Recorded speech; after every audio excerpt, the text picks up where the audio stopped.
عێراق جارێکی دیکە کەوتووەتە ناو قەیرانێکی قوڵی دەستووری و سیاسیەوە.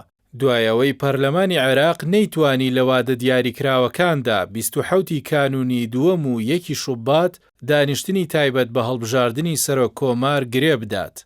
سەرەڕای ئەوەی لا کۆبوونەوەی سەرۆکاتی پەرلەمان لەگەڵ فراکسیۆنەکان بڕیار درابوو دانیشتنەکە لە 8 مانگ تێنەپەڕێت، بەڵام پابەند نەبوون بەم وادەیەشەوە و وڵاتی خستووەتە دۆخی بۆشایی دەستووریەوە.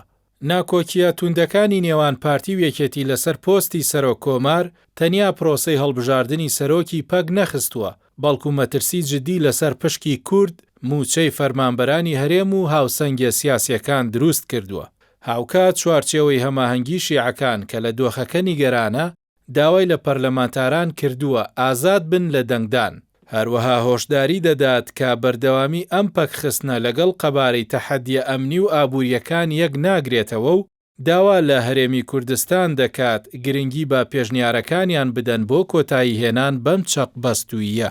لەلایەکی دیکەوە گرێکوێرەی دیاریکردنی سەرۆکوەزیرانی داهاتوو دۆخەکەی ئاڵۆزتر کردووە. بە تایبەت دوایەوەی دۆناڵد ترامپ لە پەیامێکدا لە تۆڕی تروس سۆشیال دژایەتی ڕەهای خۆی بۆ گەڕانەوەی نووری مالیکی ڕاگەیاند و سەردەمی حکومڕانی ئەوی بە هەژاری و پشێوی ناوبرد.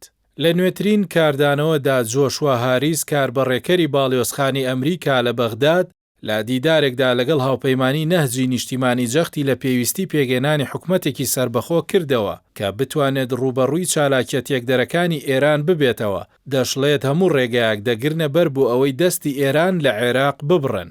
لە بەرامبەردا ئێران لە ڕێگەی سەردانەکەی قەیس خەزعەلی و لێدوانەکانی ناعیم عەبودیەوە پەیامی ئەوەی ناردووە کە تاران دەستوەردان لە ناوی کاندیدەکان ناکات و پشتیوانی لە بڕیاری کۆدەنگی چوارچێوەی هەماهەنگی دەکات. ئەمەش وای کردووە پرۆسەکە لە نێوان بەرداشی بەرژەوەندیەکانی واشنتۆن و تاراندا گیری خواردبێت. لەسەر ئاستی ململانێ ناوخۆیەکانی ماڵی شیعەش لێدوانێکی ئەم دوایەی نووری مالیکی سەبارەت بە کۆکردنەوەی چەک لە دەستی دەوڵەت و یەکخستنی هەموو هێزەکان لە ژێر چەتری یەک سوپادا بۆمبێکی سیاسی تەقاندەوە کە ئەم پەیامە لەلایەن چاودێرانەوە وەک کارتێکی سازش بۆ ڕازیکردنی ئەمریکا و تورکیا لێکدرایەوە.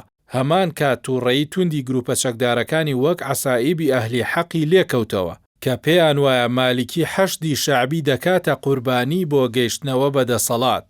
عەسائیب بە بڵاوکردنەوەی بەڵگەنامەی کۆن وەڵامی مالیکیان دایەوە لە کاتێکدا مەترسیەکان تەنیا بۆ سەر حەشد نین، بەڵکو ئەم بیرۆکەی یەک سوپایە مەترسی بۆ سەرپێگەی هێزی پێشمەرگەش دروست دەکات، گەرچی تاکو ئێستا بەرپرسانی هەرێم بێدەنگیان هەڵبژاردووە.